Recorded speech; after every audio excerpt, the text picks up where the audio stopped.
خلوف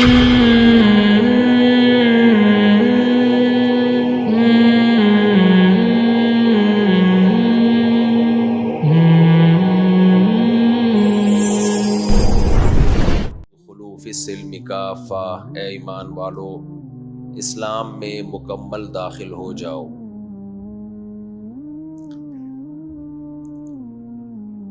یہ بہت جامع آیت ہے۔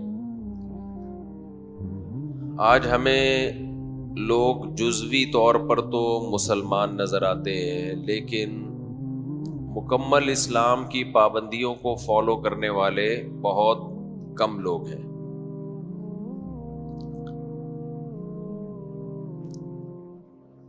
منافقین کا قرآن مجید میں جہاں تذکرہ ہے، وہاں اللہ نے یہی شکایت کی کہ یہ لوگ اسلام کو مکمل فالو کیوں نہیں کرتے، مکمل اسلام کی اتباع کیوں نہیں کرتے۔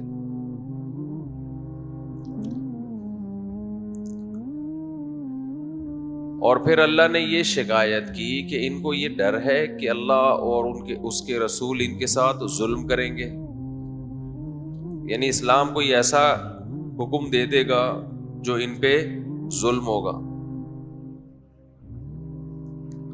ظاہر ہے اللہ، یہ مائک کو کیا ہو گیا بھائی؟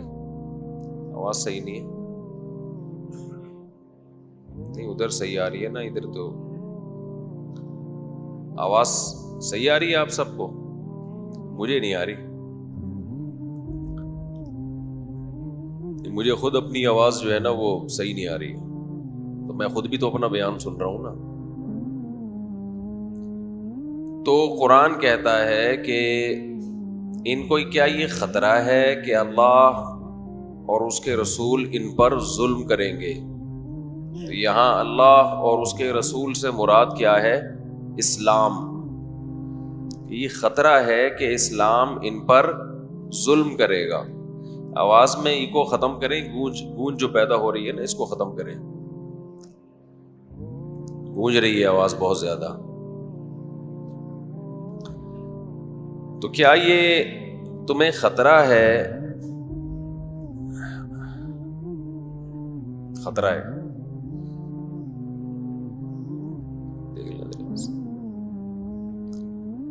اللہ اکبر، لا الہ الا اللہ۔ اس کی جو بیس ہے وہ کم کر دیں۔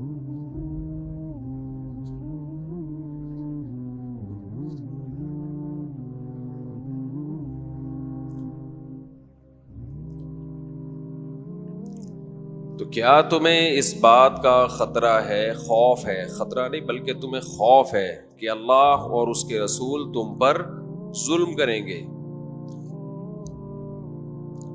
یعنی ایک آدمی دل و جان سے کسی نظریے کو قبول نہیں کرتا تو وہ بیچ میں لٹکا ہوتا ہے۔ تو ہمارے ہاں بھی ایسا ہی ہے کہ ایز اے کلچر تو ہم مسلم ہیں، لیکن دل و جان سے اسلام کو قبول نہیں کیا جا رہا۔ اس کے بڑے نقصانات ہیں، بہت سائیڈ ایفیکٹ ہیں۔ اپنے بارے میں یہ محاسبہ کرنا چاہیے کہ کون سی برائی ایسی ہے جو میں نہیں چھوڑ رہا۔ کچھ کنفیوژن ایسی ہیں جو مذہبی اسکالرز کی طرف سے پھیلا دی گئی ہیں، اس میں انسان کو اطمینان ہی نہیں ہوتا کہ یہ میں اسلام کے اس مشکل حکم پر عمل کروں گا تو یہ مشکل حکم اسلام کا ہے بھی کہ نہیں ہے۔ اس سے بھی بڑے مسائل کھڑے ہو جاتے ہیں۔ بعض دفعہ انسان قربانی دینے کے لیے تیار ہوتا ہے، لیکن اسے اطمینان تو ہونا کہ میں جس بات پہ قربانی دے رہا ہوں وہ بات ٹھیک ہے، اللہ اس کے رسول مجھ سے قربانی چاہتے ہیں۔ لیکن اگر اسی میں کنفیوژن پیدا ہو جائے کہ پتہ نہیں یہ اسلام کا حکم بھی ہے یا نہیں ہے، تو یہ بھی ایک شیطان کی طرف سے وار ہے۔ اس زمانے میں بہت زیادہ مذہبی اسکالرز، بہت زیادہ، کیونکہ سوشل میڈیا اس نے پوری دنیا کو ایک کالونی کی طرح بنا دی ہے۔ ہر شخص ہر بات کر رہا ہے، پروپیگنڈے کی دنیا ہے. ایک بات خوب اچھی طرح سے سمجھ لیں، میرا جو تجزیہ ہے نا، اس زمانے میں گمراہی کی سب سے بڑی وجہ ہے ادھوری تحقیق. ادھوری تحقیق. کوئی شخص بھی کسی بھی معاملے میں پوری تحقیق کرنے کے لیے تیار نہیں ہے.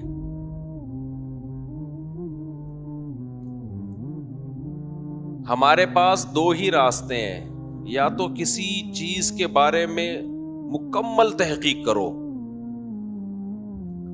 یا پھر جو پہلے سے محقق ہے اس کی تقلید کرو. اس کے علاوہ آپ کے پاس کوئی آپشن نہیں ہے.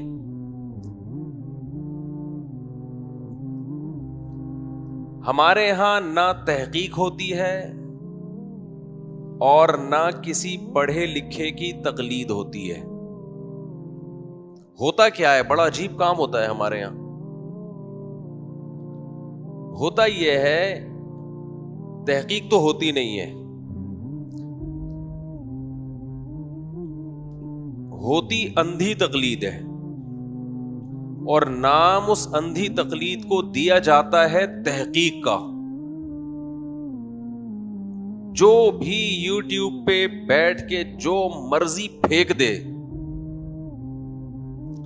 اس کی باتوں کو سنا جاتا ہے، اس سے پھر ایک رائے قائم کی جاتی ہے، اور اس رائے میں اتنے ایکسائٹڈ، اتنے جذباتی کہ اس کے خلاف سننا پسند نہیں کرتے. یہ اندھی عقیدت ڈاکٹروں سے بھی ہے، حکیموں سے بھی ہے، مذہبی رہنماؤں سے بھی ہے، بزرگوں سے بھی ہے، ہر ایک سے ہے. سیاسی جماعتوں سے بھی ہے، مذہبی جماعتوں سے بھی ہے. تو ایک باطل کی بنیاد پہ آپ نے ایک عمارت کھڑی کی اور پھر اس عمارت کی دفاع میں لگ گئے آپ. یہ سب سے بڑی گمراہی کی وجہ ہے ہر فیلڈ میں.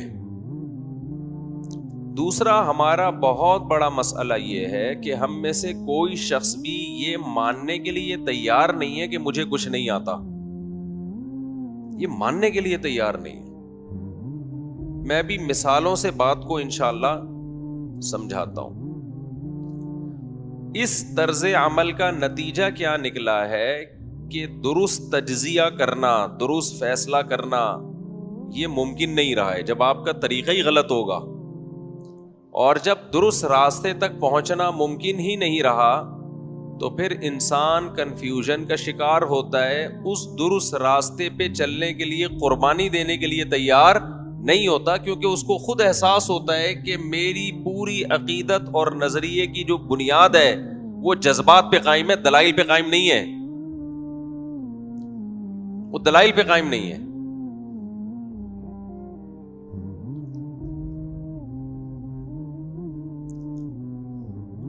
سیاسی تجزیے دیکھ لیا نا آپ، سیاسی تجزیے فلاں مجھے لوگ بھیج رہے ہوتے ہیں یہ فلاں صحافی کا بیان سنیں، کتنا زبردست اینالائز کیا اس نے، کتنی زبردست ریسرچ ہے اس کی.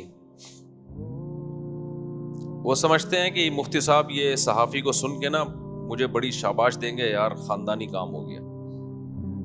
تو میں ان کو جواب دیتا ہوں کہ یہ صحافی جس شخص کے بارے میں تبصرہ کر رہا ہے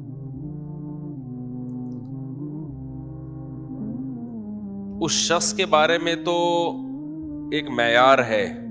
میں زیادہ ڈیٹیل میں نہیں جاؤں گا کیونکہ پھر ایک نئے تجزیے شروع ہو جائیں گے یوٹیوب پہ. میں تو ایک اصولی بات کروں گا نا. میں نے کہا کسی بھی شخصیت کے بارے میں جب تجزیہ کیا جاتا ہے نا، کوئی بھی الزام لگے، دیکھو دنیا میں اصول یہ ہے، جب بھی کسی پہ کوئی الزام لگتا ہے تو ملزم کو حاضر کیا جاتا ہے کہ نہیں کیا جاتا؟ ملزم کو صفائی کا موقع دیا جاتا ہے کہ نہیں دیا جاتا؟ بولو نا. دیا جاتا ہے. نہیں، قانون تو یہ ہے نا کہ دیا جائے، پریکٹیکلی نہیں دیا جا رہا وہ ایک الگ بات ہے. میں دیکھیں اس پاکستانی عدالتوں کی بات نہیں کر رہا، ایک اصول کی بات کر رہا ہوں. اول تو پاکستانی عدالتوں میں بھی موقع تو دیا جاتا ہے، اتنا بھی نہیں ہے کہ موقع ہی نہ دیا جاتا ہو.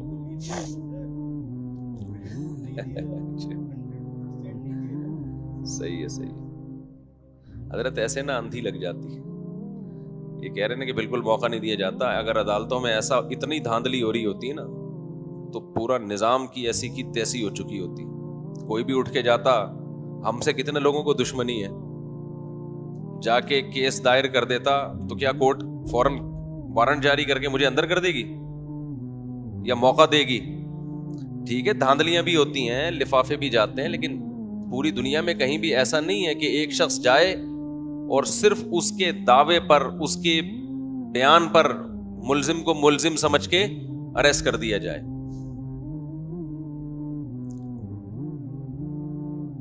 تو دنیا میں کہیں بھی, یعنی قانون یہ ٹھیک ہے اس کے خلاف ہوتا ہوگا, لیکن لا تو یہی ہے نا. عقل کیا کہتی ہے؟ جس پہ بھی الزام لگا ہے جب تک اس سے خود نہ رابطہ کیا جائے یا اس سے پوچھ, اس کو موقع نہ دیا جائے, اس وقت تک اس الزام کو سچا ثابت نہیں مانا جاتا. لیکن آپ ٹی وی پہ دیکھ لو اینکروں کو, صحافیوں کو, فلاں ایسا ہے, فلاں ایسا ہے, فلاں ایسا ہے, فلاں ایسا ہے, فلاں یوں ہے, فلاں یوں ہے, فلاں سے پوچھو, پوچھتے ہی نہیں ہے. اچھا یہاں لوگ ایک بات بھی کہتے ہیں کہ ہمارا فلاں سے رابطہ ہی نہیں ہے, تم کیسے پوچھیں؟ بھائی ہم کیسے پوچھیں؟ تو دیکھو اگر آپ کا کسی سے رابطہ ممکن نہ ہو اور اس پہ الزام لگ رہا ہو اور آپ کہو کہ ہم کیسے پوچھیں, بالکل صحیح ہے کہ ہر شخص سے آپ کے لیے صفائی طلب کرنا ممکن نہیں ہے. تو اس کا حل یہ ہے کہ پھر آپ خاموشی اختیار کر لیں کہ یار ہمیں نہیں پتا یہ الزام ٹھیک ہے یا غلط ہے, کیونکہ ہمارے لیے تحقیق ممکن نہیں ہے. سمجھ میں آئی بات کہ نہیں آئی؟ دیکھو ایک آدمی آپ سے آ کے کہتا ہے کہ فلاں چور ہے, فلاں سے آپ کا رابطہ ممکن نہیں ہے. آپ پوچھتے ہو یار تمہیں کیسے پتا چلا کہ وہ چور ہے؟ اس نے دلائل دیے مختلف. آپ کہو یار ہو سکتا ہے ان سب باتوں کا اس کے پاس کوئی جواب ہو. جس نے الزام لگایا وہ کہہ رہا ہے کہ بھائی آپ پوچھ کے دیکھ لو. آپ کہ میرا رابطہ ممکن نہیں ہے. کہا جب آپ کا رابطہ ممکن نہیں ہے تو جو میں کہہ رہا ہوں اس کو مان لو. تو مان لو گے کیا؟ کوئی قانون کہتا ہے مان لو؟ آپ کہو گے یار چونکہ میرا رابطہ ممکن نہیں ہے تو نہ میں آپ کو غلط کہتا ہوں نہ اس کو غلط کہتا ہوں, کیونکہ ہو سکتا ہے اس کے پاس کوئی دلیل ہو, مجھے تو نہیں پتا. آپ سچ بول رہے ہیں کہ وہ سچا ہے, لہذا میں اس بارے میں کیا کرتا ہوں؟ خاموشی. لیکن آپ قوم میں چھوٹے سے چھوٹا آدمی, بڑے سے بڑا آدمی اٹھا کے دیکھ لو, پاکستان میں خاموش کوئی بھی نہیں ہے. ایک بندہ بھی خاموش نظر نہیں آئے گا کہ یار مجھے نہیں پتا صحیح کون ہے غلط کون ہے. ہر شخص کو سب کچھ معلوم ہے پاکستان میں. ہر ادارے کے بارے میں رپورٹ ہے ہر شخص کے بعد, ہر شخصیت کے بارے میں رپورٹ ہے ہر شخص کے پاس, اور ہر مذہبی اسکالر کے بارے میں رپورٹ ہے, ہر سیاستدان کے بارے میں رپورٹ ہے, ہر ادارے کے بارے میں رپورٹ ہے, یورپ کے بارے میں رپورٹ ہے, امریکہ کے بارے میں رپورٹ ہے, روس کے بارے میں رپورٹ ہے, ہٹلر کے بارے میں رپورٹ ہے, محمد بن قاسم کے بارے میں رپورٹ ہے, بنو امیہ کے بارے میں رپورٹ ہے, بنو عباس کے بارے میں رپورٹیں ہی رپورٹیں ہر شخص کے پاس. اور ایسے کانفیڈنٹ ہوتا ہے وہ اپنی رپورٹوں میں کہ جیسے اس پر وحی نازل ہوئی ہے اور جبریل نے اتر کے اس کو فلاں کے بارے میں بتایا ہے.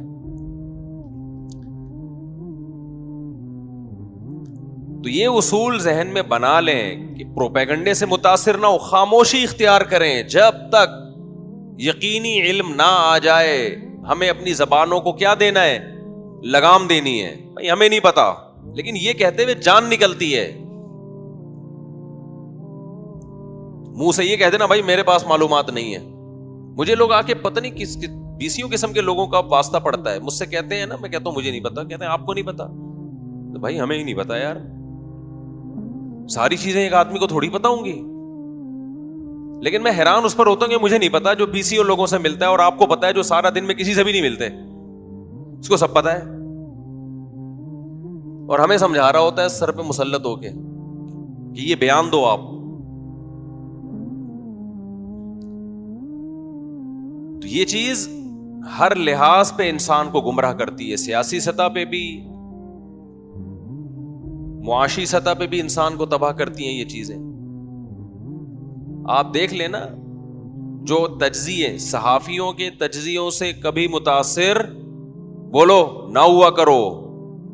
یوٹیوب کے اور ٹی وی پہ جو صحافیوں کے تجزیے ہیں, بہت کچھ گیم کھیلا جاتا ہے, بہت کچھ دائیں بائیں کیا جاتا ہے. میں نہیں کہہ رہا ہوں صحافیوں کو جھوٹا بولو, آپ جھوٹا بولنے کی بھی کوئی دلیل نہیں ہے.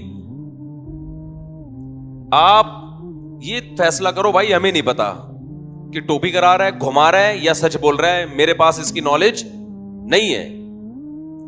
یہ تو ایک طے شدہ حقیقت ہے میرے بھائی. ہمارے ملک میں صحافی بہت سارے وہ لفافہ خور ہیں, ان کی ایک پالیسی ہوتی ہے. آپ کہیں گے مفتی صاحب آپ کو کیسے پتا چلا, آپ نے اتنا بڑا الزام لگا دیا. جب آپ صحافیوں کو سننا شروع کرتے ہیں نا تو آپ کو ایک چیز کا اندازہ ہوگا کہ یہ کسی ایک بات پہ ٹکتے نہیں ہیں. ان کا سب سے بڑا مسئلہ ان کے ساتھ یہ ہے کہ کسی ایک بات پہ ٹکتے نہیں ہیں. دوسری بات یہ کہ یہ وہ بات کر رہے ہوتے ہیں بسا اوقات جس کے سائیڈ ایفیکٹ زیادہ ہیں اور پازیٹیو ایفیکٹ کم ہیں. اس کا مطلب قوم سے ہی مخلص نہیں ہے, ملک سے ہی مخلص نہیں ہے. تو جو آدمی ملک اور قوم سے مخلص نہ ہو, کیا وہ صحیح ہو سکتا ہے؟ کیا اس پہ اعتماد کیا جا سکتا ہے کہ یہ جو بیان دے رہا ہے یہ 100% درست ہے؟ قرآن کہتا نہیں ہے کہ فاسق اگر کوئی خبر لے کر آئے تمہارے پاس تو جب تک آزاد ذرائع سے اس کی تصدیق نہ ہو جائے اس خبر کو سچا مت سمجھو. تو جب ایک آدمی کا فاسق ہونا ثابت ہو گیا کہ یار یہ ایسی بات کر رہا ہے, اس کے جو منفی اثرات ہیں وہ زیادہ ہیں. ہمارے حضرت مفتی رشید احمد صاحب رحمہ اللہ کے سامنے جب کوئی کسی کی غیبت کرتا تھا نا تو حضرت فرمایا کرتے تھے جب بھی کوئی آپ کے سامنے کسی کی غیبت کرے تو ایک جملہ اس کو بول دیا کرو کہ یار تم جس کا جرم میرے سامنے بیان کر رہے ہو میں نے اس کو برائی کرتے ہوئے دیکھا نہیں ہے. تم نے دیکھا اس کو, وہ چھپ کے برائی کر رہا تھا, تم نے اس کو دیکھ لیا, تم پہ فرض تھا کہ اس کی برائی پہ پردہ ڈالتے, تم نے پردہ ڈالنے کے بجائے میرے سامنے بیان کر دیا, تو تمہارا برا ہونا تو میری نظر میں ثابت ہو گیا. اس پر تو دلیل ہے, میں مشاہدہ کر رہا ہوں, اس کی برائی میں نے اپنی آنکھوں سے دیکھی نہیں ہے, تو تمہاری برائی پر تو میں گواہ ہوں کہ تم 2 نمبر آدمی ہو, غیبت کر رہے ہو. نمبر 2, غیبت کی وجہ سے تمہارا برا ہونا, فاسق ہونا, گنہگار ہونا بھی ثابت ہو گیا, اور برے آدمی کی خبر پہ اعتماد نہیں ہوتا. تو ہمیں کیا اعتماد کو تو سچ بول رہا ہے کہ جھوٹ بول رہا ہے؟ کتنی آسانی سے مسئلہ حل کیا کہ نہیں کیا؟ بھائی کیا ہو گیا, 2 منٹ میں مسئلہ حل ہو گیا. بھائی کوئی آپ کے سامنے آگے غیبت کر رہا ہے کسی کی, کسی نے کوئی چھپ کے گناہ کیا, کسی نے دیکھ لیا آپ کے سامنے آ کے بیان کر رہا ہے, تو یار ہمیں اس کا تو پتہ نہیں لیکن تیرا پتہ ہے کہ تو 2 نمبر آدمی. تو بعض صحافی ٹیلی ویژن پہ اس طرح کے ان کے اسٹیٹمنٹ ہیں, ایسے تبصرے ہیں جس سے رزلٹ کیا نکل رہا ہے, آپ کے دل میں ملک سے محبت کے بجائے نفرت, اداروں سے محبت کے بجائے نفرت. نتیجہ اس کا بالآخر یہ نکل رہا ہے کہ ملک کی ایسی کی تیسی ہو رہی ہے. تو وہ کیسے نیک لوگ ہو سکتے ہیں بھائی جو آپ کو اس طرح ایسے ٹریک پہ ڈال دیں, ایسے راستے پہ ڈال دیں کہ آپ ان فیوچر آپ کا فیوچر ہی کہیں بیڑا غرق ہو جائے.